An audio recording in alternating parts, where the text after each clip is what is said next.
How's everyone doing today? Welcome back to the GSMC Chip Shot Football Podcast brought to you by the GSMC Sports Network. I'm your host, Manny Maradiegue, joining you today live on May 31st to end the week and to officially end this month of May. I got a good round of stories here planned out for you guys. On today's agenda, we're going to go through again some more wide receiver rankings, this time in the NFC West, and also we're going to look in the state of Texas, specifically in Dallas, looking at the Cowboys, and still no Micah Parsons at OTAs. What did their head coach, Mike McCarthy, have to say about his star pass rusher still being absent from the team's OTA session? Plus, a report came out that Courtland Sutton has potentially revealed a sort of asking price, a range, so to speak, of what he could be looking for in a potential new deal, as he also sits out of OTAs throughout the first 2 weeks of OTAs. So those topics are on hand coming up in just a few seconds, plus much more. Make sure to like, follow, and subscribe to the GSMC Chip Shot Football Podcast. And also, as a reminder, if you have any questions or comments you want to make throughout the show, please use the tip and donations link, gsmcpodcast.net. By using that link, your question will pop up on my screen, and that way I could read it on air and get your guys' perspectives on anything I say or on any of the topics on today's schedule. It's a massive help for the show, so please, if you would, use the tip and donations link, gsmcpodcast.net. But now we can transition into the first segment, the wide receiver rankings in the NFC West, to cap off the NFC conference, and then later on in the next week I'll get into the AFC. But we finish off here in the NFC West. Very interesting teams here, team dynamics with each of them. Two playoff teams here in the Rams and the 49ers. How do they all stack up? There's a lot of good potential in this division based on just the wide receiver groups now after the draft and after free agency. So with that being said, I can start at the number 4 spot on my list. I got the Arizona Cardinals filling there, trailing everybody at that number 4 spot.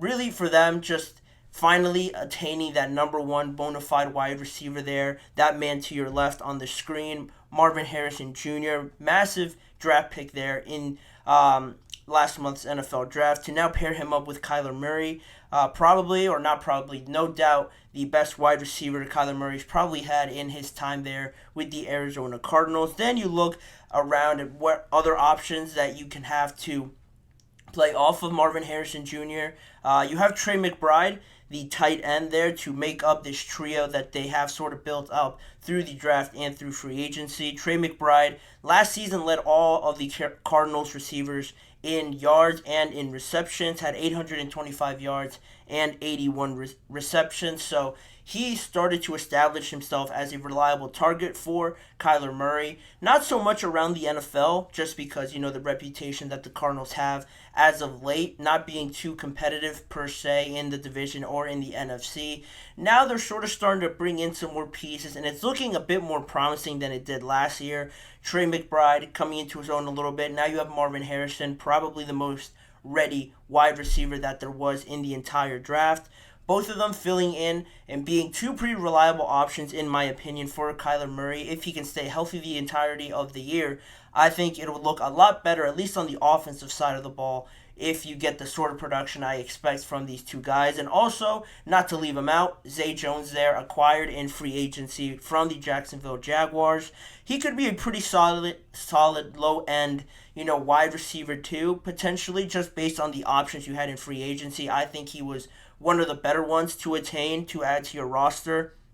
And in saying that, all three of these guys, they could certainly contribute something at best. For Trey McBride, like I said, he finished last year with 825 yards. And if you can get that same sort of production, maybe more, maybe a little bit less at 700, then Zay Jones chips in with another 700 or 800 as well. And Marvin, if by any chance he could get to 1,000 yards, that's a pretty good year for all these guys together for the first time. And I think that way the Cardinals will give themselves a good chance to be in a lot of games if they can make it shootouts and at least be a competitive force in the NFC West division with these other teams that have a lot of talent as well. And in saying that, that allows me to move on to the next team at the number 3 spot, the Seattle Seahawks, with their 3 main wide receivers, DK Metcalf, Tyler Lockett, and Jackson Smith and Jigba. A number 1 wide receiver in DK Metcalf, so that is a check mark there. Then it is interesting with Tyler Lockett and Jackson Smith and Jigba, because I think right now we're in a period where you're sort of starting to see a switching of roles between the two of them. Tyler Lockett has obviously been the longest tenured player out of these 3 guys, and he has been the wide receiver 1. Now you bring in DK Metcalf, he sort of transitioned into that wide receiver 1. Tyler Lockett became the 2, and now I think you're starting to see, hopefully, Jackson Smith and Jigba transition now into that number 2 wide receiver, because he is super talented. I think last season with the ups and downs, the uncertainties, and the injuries that the Seattle Seahawks had to deal with, JSN couldn't really apply himself to this team and really show everybody what he can do. And plus, he had the usual rookie struggles, the getting used to everything in the NFL. If he can make that transition now and get close to 1,000 yards, similar to DK Metcalf, I think Tyler Lockett, now being 31 years old, can sort of take a back seat now and still be a really good wide receiver number 3 and a third option for Geno Smith there and this offense. And if you can get that massive jump again from JSN, all these 3 guys can bring something a little bit different to the table and add so much versatility to this team.